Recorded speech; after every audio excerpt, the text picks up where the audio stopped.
Pada pertemuan ketiga kali ini, materinya adalah Big Data dan ilmu data. Di Big Data dan ilmu data atau data science, ya. Itu adalah sebenarnya dua ilmu yang eh, ada beberapa materi yang sama pada dua ilmu ini. Nah, akan kita lihat kaitan antara Big Data dan data science ini.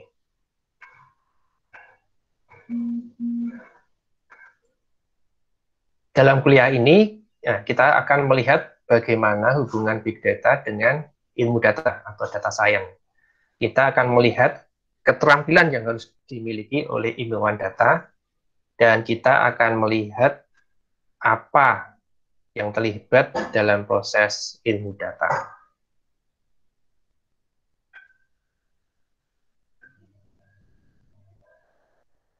Nah, saat melihat big data, kita bisa mulai dengan beberapa topik yang luas, ya. Ada integrasi, ada analisis, ada visualisasi, ada pengoptimalan, dan ada tata kelola, ya. Dan uh, ya ada beberapa aspek yang lainnya yang belum disebut di sini juga.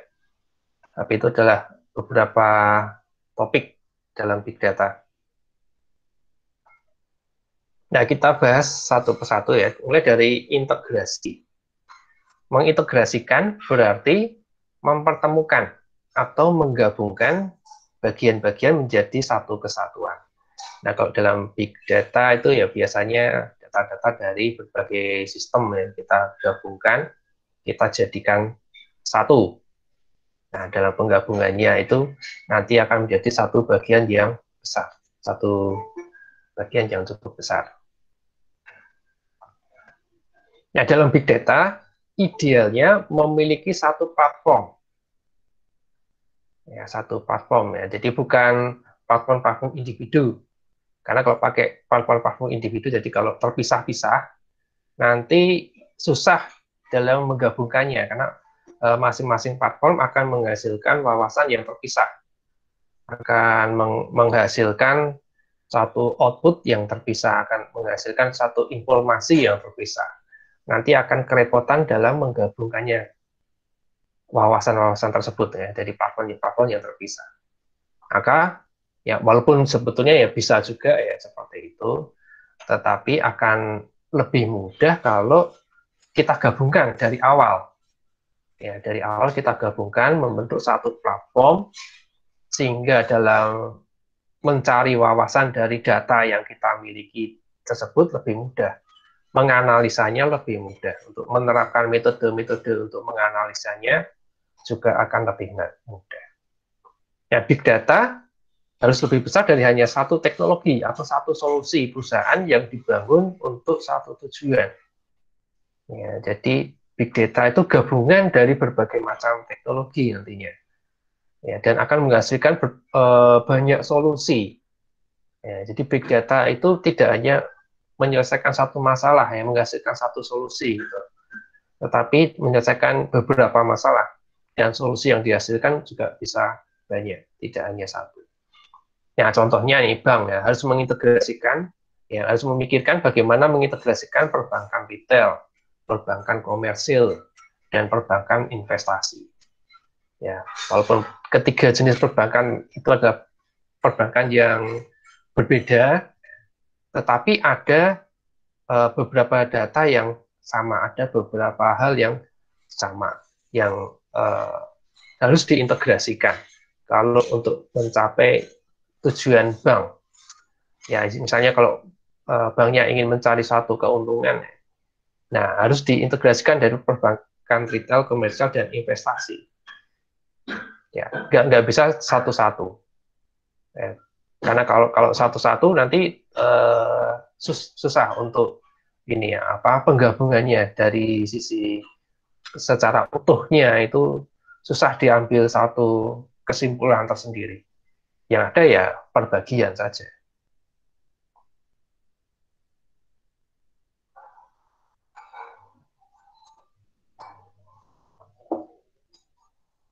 Nah, ada Hadoop nih ya. Hadoop itu apa? Ya, salah satu cara untuk menjadi lebih besar dari satu teknologi adalah dengan menggunakan Hadoop saat menangani data besar. Jadi Hadoop itu pada dasarnya dia adalah sistem berkas terdistribusi atau HDFS ya. Ya, dia menyimpan data untuk banyak lokasi berbeda, membuat tempat terpusat untuk menyimpan dan memproses data. Nah, jadi Hadoop itu untuk penyimpanan datanya. Kalau kita lihat ya, kalau Anda menggunakan komputer ya pakai sistem operasi Windows misalnya ya, dan Anda menyimpan dokumen di hard disk Anda. Windows menggunakan sistem berkas yang disebut NTFS. Ya, biasanya NTFS, kalau dulu ada juga FAT. Gitu ya. Kalau sekarang NTFS. Nah, kalau Anda pakai Linux, Linux biasanya menggunakan extended file system ya. Extended file system. Gitu. Dan ada banyak yang lain kalau yang di Linux. Ya.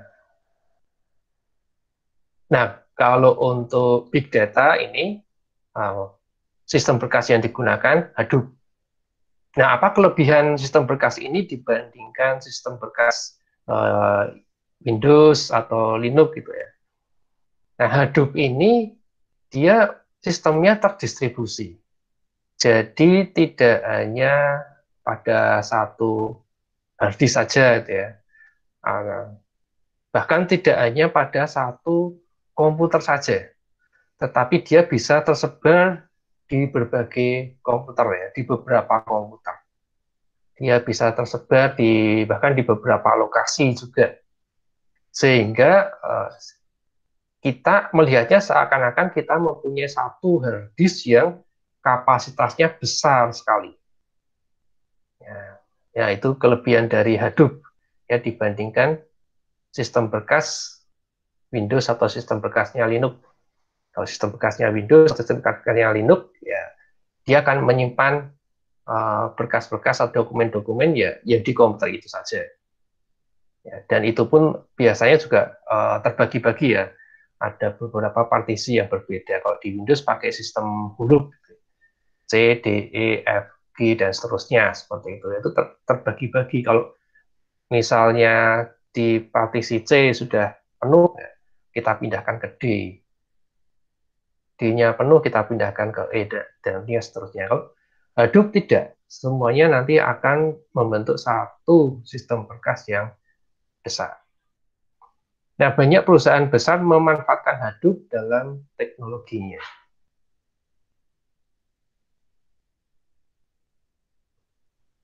Nah, ini contoh ya. Mari kita lihat contoh Walmart. Walmart itu kalau di sini ya mirip-mirip dengan Transmart, itu Hypermart. Nah, dia juga ada online-nya juga. Walmart menggunakan mesin pencari bernama Polaris yang membantu pembeli mencari produk yang ingin mereka beli. Ya, ya kayak aplikasi Tokopedia, Shopee, Bukalapak, ya, jenisnya itu kan kita bisa mencari produk di situ. Nah, Polaris ini memperhitungkan bagaimana perilaku pengguna di situs web untuk menampilkan hasil terbaik mereka. Jadi, ya ini mirip dengan mesin pencarian ya, kayak yang dimiliki Google atau Bing, miliknya Microsoft gitu ya. Kita mencari sesuatu ya di mesin pencarian itu, hasilnya akan berbeda dengan jika orang lain yang mencari. Ya, karena di situ mesin pencarinya akan berusaha memberikan atau menampilkan hasil terbaik bagi pencari. Jadi terpersonalisasi. Hasil pencariannya itu personalisasi. Hasilnya akan beda-beda untuk orang yang berbeda-beda. Nah, di sini kalau di Walmart menggunakan sistem yang namanya Polaris. Nah, dia akan mencari tahu kira-kira hasil terbaik yang bagaimana bagi usernya, bagi penggunanya. Polaris akan menampilkan item yang didasarkan pada minat pengguna. Minat pengguna itu ya dapat diketahui dari produk-produk mana saja yang biasa dia lihat, produk-produk mana saja yang biasa dia cari. Ya, dan karena banyak konsumen mengunjungi situs web Walmart, sejumlah besar data dikumpulkan. membuat analisis pada big data tersebut menjadi sangat penting. Ya, kemudian minat pengguna itu dibandingkan dengan minat pengguna yang lain. Ada kemiripan atau tidak? Ya, ada persamaan atau tidak? Misalnya ya, kalau ada pengguna mencari produk, katakanlah sabun mandi gitu ya. Nah, ternyata sudah ada pengguna lain yang juga mencari produk sabun mandi. Dan dia ketika mencari produk sabun mandi, setelah itu dia juga akan mencari produk pasta gigi, misalnya seperti itu. Nah, maka di situ nanti akan ditampilkan, walaupun yang dicari sabun mandi, tetapi juga ditampilkan juga misalnya ya, toko-toko yang tidak hanya menjual sabun mandi, tapi juga menjual pasta gigi. Nah, misalnya seperti itu. Jadi, dengan membandingkan data ya, satu pengguna dengan pengguna lain, diharapkan nantinya hasil pencariannya itu jadi lebih baik, lebih disukai oleh penggunanya.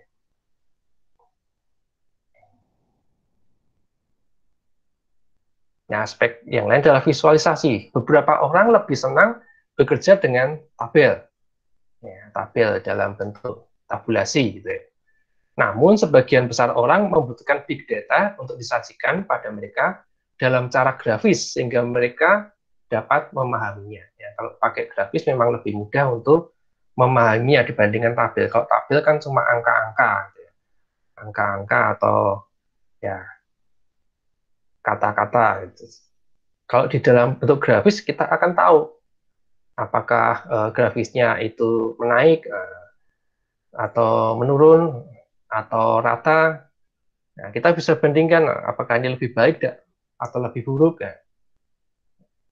Ya, itu akan terlihat kalau kita tampilkannya dalam bentuk grafis. Tapi kalau dalam bentuk tabel tidak akan terlihat, akan susah bacanya kalau dalam bentuk tabel. Visualisasi data bermanfaat bagi orang-orang yang perlu menganalisis data, seperti analis atau ilmuwan data, dan sangat berguna bagi orang-orang non teknis yang perlu membuat keputusan dari data, tetapi tidak mengerjakannya setiap hari. Jadi berguna bagi orang-orang teknis yang ya cukup melihat sekali saja gitu ya, bisa langsung paham, oh ini datanya itu maksudnya seperti ini, kesimpulannya seperti ini, garis besarnya seperti ini, ya dengan melihat visualisasi. Kalau melihat tabel kan tidak bisa langsung terlihat, harus dibaca satu-satu kalau melihat tabel. Ya, contoh visualisasi seperti ini. Di sebelah sini adalah peta. Ya, ini saya dapatnya peta Amerika ya. Saya mau cari peta Indonesia, gambarnya tidak sebagus ini. Ada sih, ada juga. Tapi tidak sebagus ini. Ini adalah peta yang menampilkan suhu berdasarkan wilayah. Ya, di situ ada keterangannya ya, suhunya dalam derajat Celcius ya. Ada yang suhunya rendah ya 8 sampai 16, ada yang suhunya tinggi 38 sampai 46 derajat. Nah, dari melihat peta itu kita langsung tahu daerah mana saja yang panas, suhunya tinggi. Di atas 38 derajat ada itu yang gelap sekali. Tapi ada juga daerah yang hijau. Ya, itu suhunya sejuk. Ada juga yang berwarna biru, suhunya rendah. Ya, dari peta itu kita langsung tahu. Ya, kita langsung tahu di daerah mana yang panas, di daerah mana yang dingin, daerah mana yang sejuk. Kalau di Indonesia perbedaan suhunya tidak terlalu jauh ya. Jadi kalau digambarkan warnanya itu seragam semuanya. Hanya 2-3 warna saja yang berbeda. Jadi memang bagus kalau Amerika ini ya, lebih bervariasi suhunya, lebih kelihatan. Ada yang suhunya tinggi, ada yang suhunya rendah. Nah, datanya dapat dari mana? Ya, dengan menggunakan data dalam jumlah besar yang dikumpulkan oleh sensor dan satelit di luar angkasa. Ya, pemirsa bisa mendapatkan ringkasan yang cepat dan mudah tentang daerah mana yang panas, daerah mana yang dingin. Nah, ini adalah contoh visualisasi. Ya, kalau kita gambarkan dalam bentuk tabel, ya kita harus baca satu-satu. Ya, kita harus baca satu-satu daerah mana yang panas, daerah mana yang dingin. Saya Los Angeles panas atau tidak, New York panas atau tidak, ya kita lihat satu-satu. Tapi kalau melihat peta, ya langsung ketahuan. Aspek yang lain adalah keamanan dan tata kelola. Nah, privasi data adalah bagian penting dari era big data. Ya, ini sayangnya di Indonesia itu belum menganggapnya penting ya data privasi ini ya. Data privasi itu apa ya? Contohnya KTP, data KTP itu data privasi. Tanggal lahir itu data privasi itu sebetulnya. Tapi kan uh, banyak dari kita yang sering menampilkan ya, tanggal lahirnya berapa, gitu, tanggal berapa, gitu ya. Atau bahkan teman-teman kita yang sering membocorkan tanggal lahir kita. Sebetulnya itu adalah privasi ya, termasuk data privasi. Karena mengapa privasi? Karena data tanggal lahir itu sering ditanyakan kalau dalam hal tertentu untuk memastikan bahwa data itu adalah data kita, bahwa yang mengisi data itu adalah benar kita ya. Ya, bisnis dan individu harus memikirkan dengan baik bagaimana data dikumpulkan, disimpan, digunakan, dan diungkapkan. Ya, jadi ada beberapa perusahaan ya, misalnya perbankan ya. Perbankan itu kalau kita ingin membuka rekening di bank, kita akan ditanyai KTP kita. Ya, kita harus bawa KTP ya. Kita tanya KTP, kemudian dicatat datanya, nama, tanggal lahir dan sebagainya ya, akan dicatat. Nah, seharusnya perbankan memang boleh ya mencatat data seperti itu. Tetapi perbankan tidak boleh untuk menyebarkan data tersebut ke pihak lain ya tanpa persetujuan kita sebagai pemilik data. Ya aturannya seperti itu dan itu sebenarnya sudah ada aturan. Tetapi dalam kenyataannya ya ini yang saya alami juga ya. Dulu saya pernah ini membuat kartu kredit, gitu ya. Membuat kartu kredit itu kalau ngurus sendiri susah. Makanya kalau ada marketing itu lebih cepat kalau pakai marketing. Cuma ya itu kalau kita serahkan data kita ke marketing, nanti oleh marketing ya dijual lagi nanti datanya. Sehingga saya ini nomor HP saya itu sudah sering ditelepon ya. Ada yang asuransi, menawarkan pinjaman, nah itu sudah banyak sekali. Ya, makanya saya jarang menerima telepon kalau nomornya tidak dikenal. Ya. Kecuali kalau pakai WhatsApp. Gitu ya. Kalau WhatsApp kan kelihatan siapa penelponnya. Ya, contohnya seperti itu. Itu adalah pelanggaran privasi. Jadi pelanggaran privasi terjadi ketika ada akses tidak sah ke atau pengumpulan penggunaan atau pengungkapan informasi pribadi. Dan seringkali ini mengarah ke litigasi. Litigasi itu dari pelanggaran hukum. Bisa dituntut ke pengadilan. Itu litigasi. Ya, jadi contohnya tadi ya, ada pihak perbankan yang secara tidak sah menggunakan data tersebut untuk tidak semestinya, secara tidak semestinya. Ya, bahkan beberapa waktu yang lalu juga ada nih ya, jadi bukan perbankan tetapi baru provider seluler, ya, provider seluler. Ada yang menyebarkan data pribadi penggunanya. Ya ini ya memang ini oknum ya, ada karyawan. Tadi kalau kasus perbankan tadi juga oknum. Ada karyawannya yang menyebarkan data pribadi pelanggan ini ke media sosial, internet. Sehingga tersebar ya, data yang disebarkan ya selain nama, ada tanggal lahir, bahkan alamat rumah. Ya, bahkan dari alamat rumah bisa dilacak Google Map, oh ini rumahnya yang ini, ya, sampai seperti itu. Nah, itu adalah pelanggaran privasi. Sekarang masalahnya sepertinya sedang dinaikkan ke pengadilan. Ya, cuma saya belum dengar hasilnya. Ya, mungkin masih dalam proses pengadilan. Perusahaan harus menetapkan kontrol yang ketat dan kebijakan privasi sesuai dengan kerangka hukum wilayah geografis tempat mereka berada.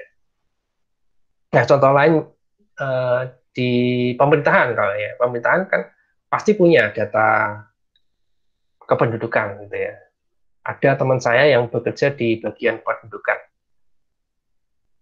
Nah, dia bisa melihat tuh data-data, ternyata nggak cuma data-data di wilayahnya saja, tetapi juga data-data di seluruh Indonesia.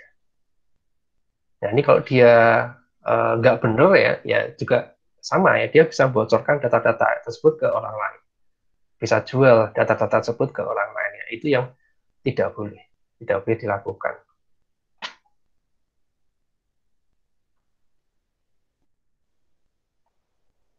Ya, tata kelola untuk big data membutuhkan 3 hal. Ya, ada integrasi otomatis, yaitu akses mudah ke data dimanapun berada. Nah, konsep IKTP itu sebetulnya kan integrasi otomatis ya konsepnya. Jadi single identity, identitas tunggal.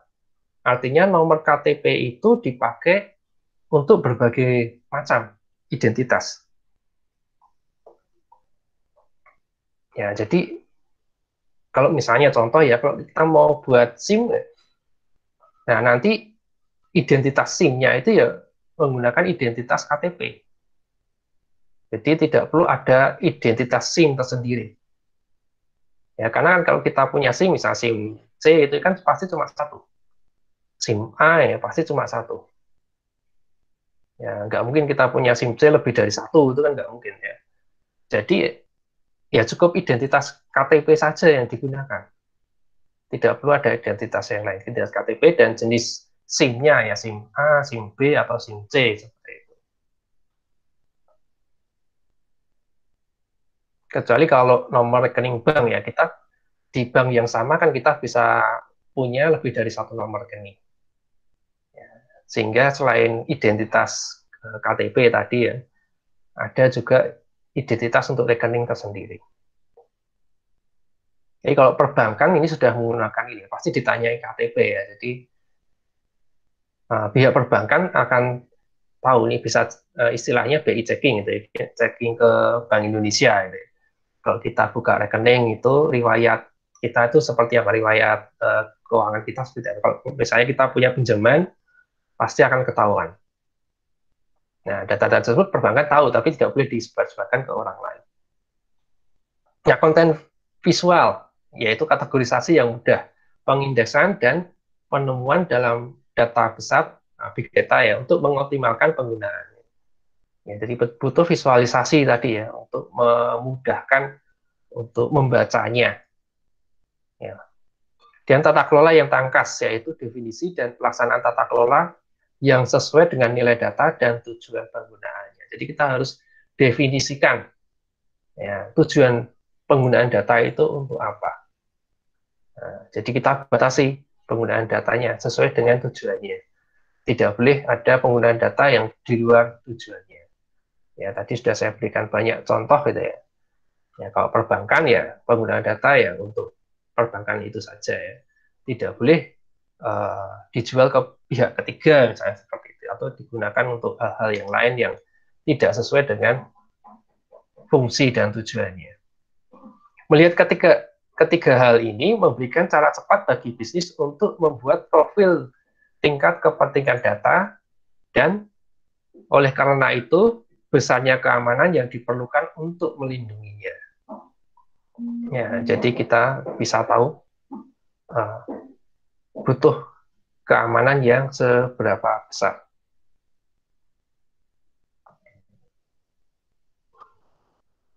Ya, ini contoh-contoh aplikasi ya dalam big data, ada banyak sekali. Ini sebagian besar dibuat oleh Apache.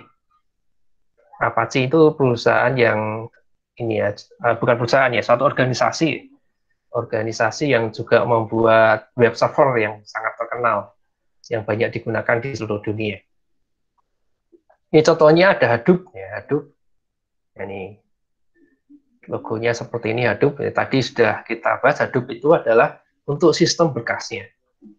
Ya, jadi ini ke semua sistem ini saling bekerja sama ya.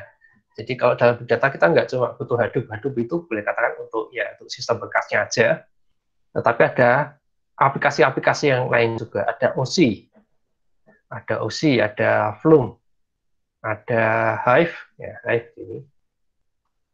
Kemudian ada Habis, dan ada Pacepik, ya. Terus masih ada lagi yang lainnya. Ada Spark, ya Apache Spark, ada MapReduce, ada Yarn, kemudian Scoop, terus ada Zookeeper. Ya, itu ada banyak aplikasi. Ya, nanti akan kita bahas beberapa aplikasi di antaranya. Mungkin yang pertama nanti kita bahas adalah Hadoop. Jadi untuk teori Big Data kita 5 pertemuan ya untuk teorinya. Jadi ini pertemuan ketiga, masih ada 2 pertemuan lagi untuk teorinya. Kemudian pertemuan ke-6 nanti kita akan mulai membahas Hadoop.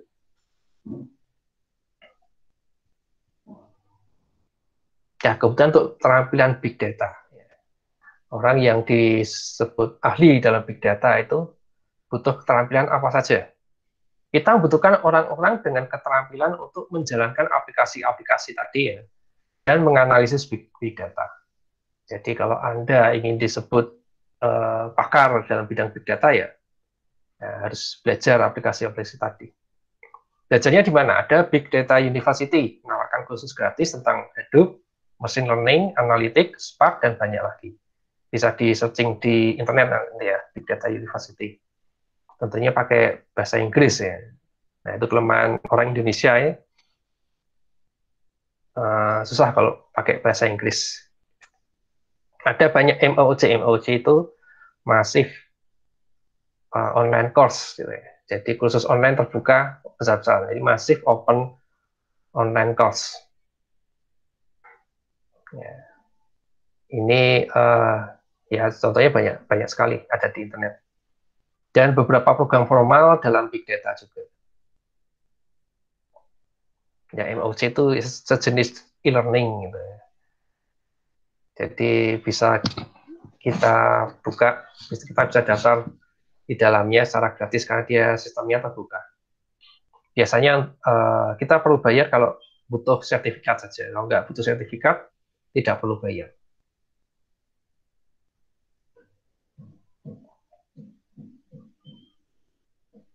Nah, sekarang relasi dengan ilmu data atau data science. Apa relasinya antara big data dan data science? Ilmu data adalah proses cleaning, mining, dan analisis data untuk mendapatkan wawasan tentang nilai darinya. Ya, di cleaning itu proses pembersihan ya, karena data itu ya ada yang bermanfaat, ada yang kurang bermanfaat, ada yang penting, ada yang kurang penting. Nah, proses pembersihan itu adalah membuang yang kurang penting itu ya. Mining itu proses untuk mendapatkan datanya ya.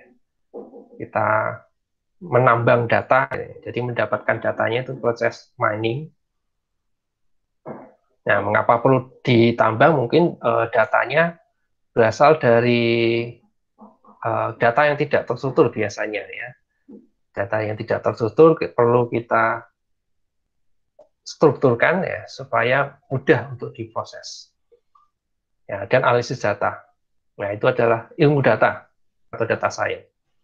Nah, dalam ilmu data, ukuran data kurang penting. Jadi ilmu data itu mempelajari data yang besar ya, big, maupun data yang kecil. Jadi seseorang dapat menggunakan data dari semua ukuran, baik data kecil, data sedang, dan data besar yang terkait dengan bisnis atau kasus ilmiah.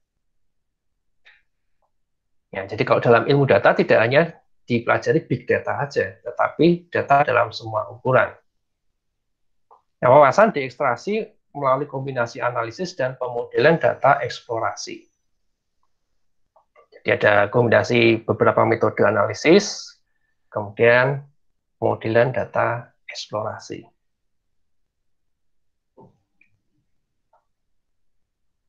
Nah, ilmu data adalah proses menyaring wawasan dari data untuk menginformasikan keputusan. Ya, untuk mengambil kesimpulan ya. Jadi dari data itu kita coba ambil kesimpulan data ini berbicara tentang apa. data ini menceritakan tentang apa.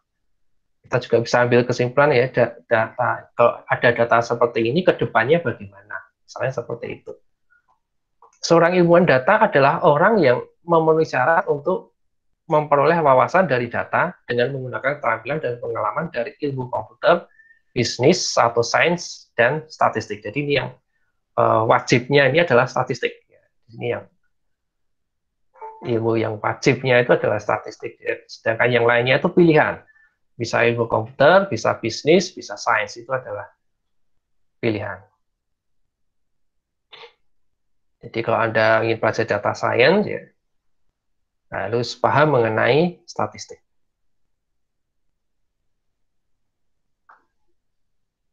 Nah, seseorang dapat menggunakan proses berikut untuk memahami big data. Pertama, merumuskan masalah. Apa masalah bisnisnya? Ya, bisnisnya itu punya tujuan apa? Jadi apa tujuan proyek? Apa yang akan Anda lakukan jika Anda memiliki semua datanya? Nah, itu kita rumuskan. Jadi sama kayak nanti kalau Anda membuat skripsi gitu ya. Ada perumusan masalah. Kemudian ada tujuan penelitian ya, seperti itu. Ini bisnis juga sama. Masalah bisnisnya apa? Kemudian tujuan bisnisnya apa? Nah, itu dalam tahapan pertama. Kemudian mengumpulkan data. Data mana yang relevan? Nah, kita cek juga apakah ada masalah privasi. Ya, ada masalah data yang kita kumpulkan itu merupakan data privasi atau tidak. Kalau merupakan data privasi ya kita harus minta izin. Dan kita harus buat ya tadi tata kelola ya, data ini digunakan, dikumpulkan ya, dicatat, disimpan untuk apa? Untuk keperluan apa? Ya, jadi jangan sampai nanti penggunaannya berbeda dengan yang dibutuhkan. Ya seperti Unisbank kan juga ini ya, mengumpulkan KTP juga ya. Karena data itu nanti akan diserahkan ke LL Dikti, ya, ke Dikti, ya. Kemdikbud Dikti, gitu ya. Karena mereka butuhkan ya untuk data ini ya nantinya untuk mendapatkan nomor identitas ijazah. Ya, jadi sekarang penomoran ijazah itu nanti akan dilaporkan ke Dikti, ya, sehingga mempersulit untuk pembuatan ijazah palsu, karena semuanya nanti terregistrasi di Dikti. Bisa dicek Dikti ijazahnya palsu atau tidak. Ya, ini berarti mengumpulkan data privasi.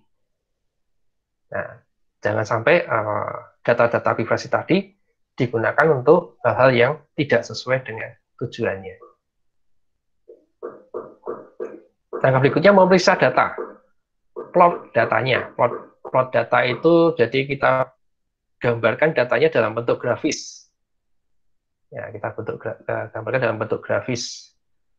Biasanya ya yang mudah grafis 2 dimensi.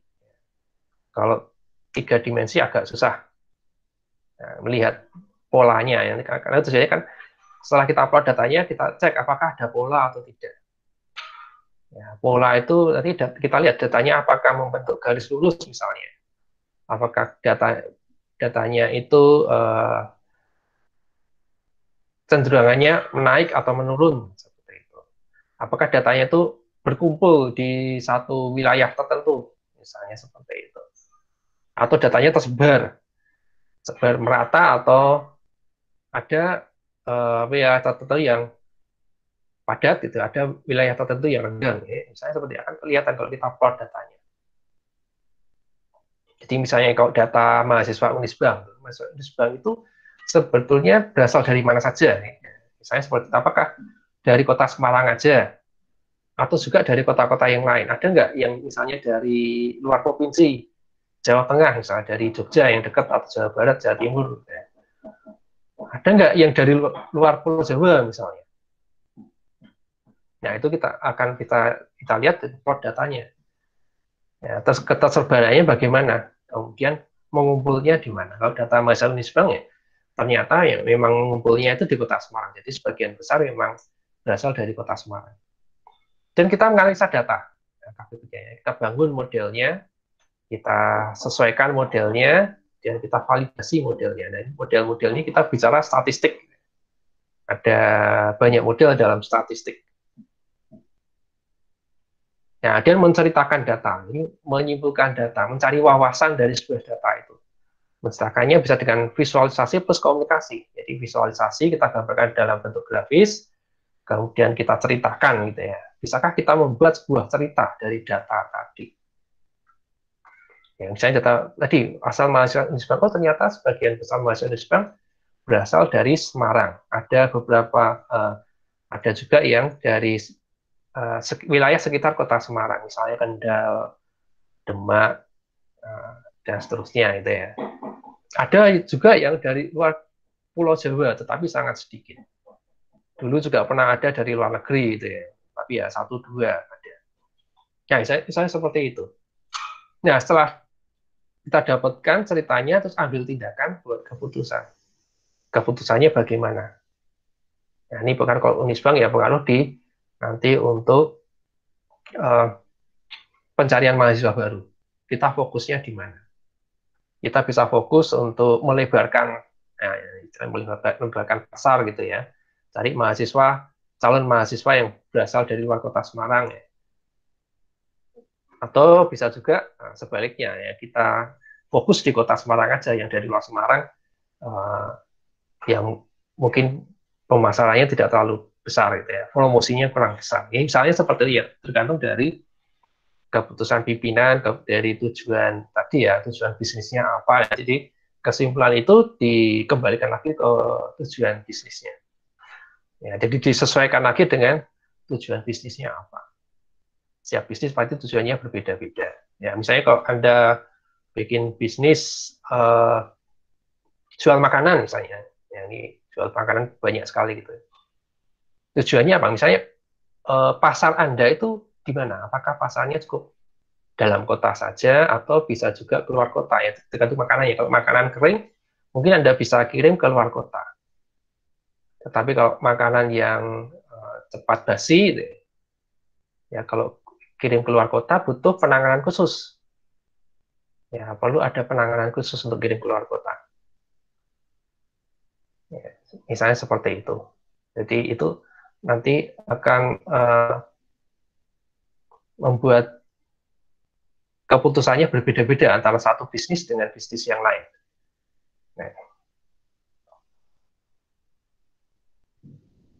ya itu tadi ya. Jadi ternyata itu. Jadi pendeknya apa hubungan big data dengan ilmu data tadi ya. Jadi kalau ilmu data itu yang dipelajari bukan hanya big data saja ya, tetapi juga data yang data kecil, data sedang ya, data besar semua ya. Tapi ilmu data itu hanya khusus untuk menganalisa tadi, memproses tadi, untuk memahami tadi ya, memahami data itu seperti apa.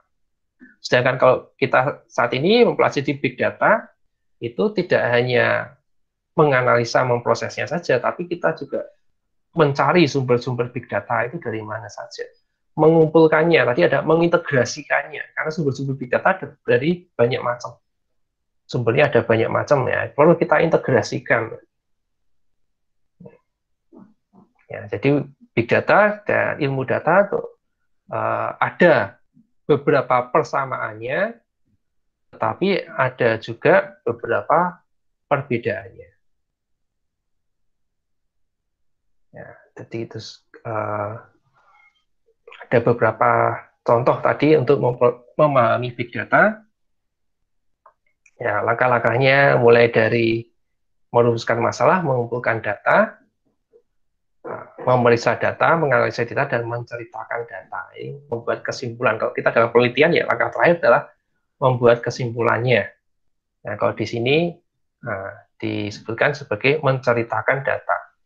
Menceritakan itu bisa visualisasi atau komunikasinya. Ya, membuat ceritanya. Ya, terus kemudian ambil keputusan tadi. Ya, baik, sampai di sini mungkin ada yang mau ditanyakan dari materi hari ini.